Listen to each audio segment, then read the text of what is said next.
അതിക്രമങ്ങൾക്ക് മാപ്പും പാപങ്ങൾക്ക് മോചനം ലഭിച്ചവർ ഭാഗ്യവാൻ.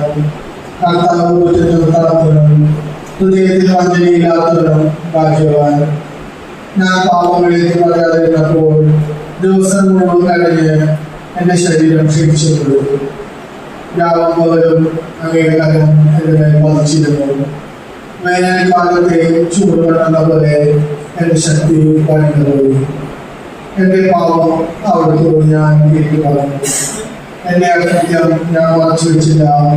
എന്റെ അതിക്രമങ്ങൾ കർത്താവിനോട് ഞാൻ ഏറ്റുപറയും എന്ന് ഞാൻ പറഞ്ഞു. അപ്പോൾ എന്റെ പാപം അവരോട് ക്ഷമിച്ചു. ആകയാൽ ആപത്തിൽ അവിടത്തോട് പ്രാർത്ഥിക്കട്ടെ. കഷ്ടകാലവും ഒഴിയാലും അത് അവരെ സംഭവിക്കുകയില്ല. അവിടുന്ന് എന്റെ അഭയ സംഗീതമാണ്. അനർത്ഥങ്ങളിൽ നിന്ന് അവിടുന്ന് എന്നെ രക്ഷിക്കുന്നു. രക്ഷ കൊണ്ട് എന്നെ പൊതിയുന്നു.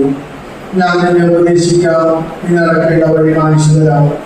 ഞാൻ നിന്റെ മേൽ ദൃഷ്ടി ഉറപ്പിച്ച് നിന്നെ ഉപദേശിക്കാം. നീ കുതിരയോ കോവറെടുത്ത പോലെ ബുദ്ധിയില്ലാത്തവനാകരുത്. കഴിഞ്ഞാൽ കൊണ്ട് നീ ലഭിച്ചില്ലെങ്കിൽ അവൻ നിന്റെ വഴിയിൽ നിൽക്കുകയില്ല. ദുഷ്ടനന്മയുടെ വേദനകൾ വളരെയാണ്. കർത്താവിനെ ആശ്രയിക്കുന്നവനെ അവിടുത്തെ സ്നേഹം വലയം ചെയ്യുന്നു.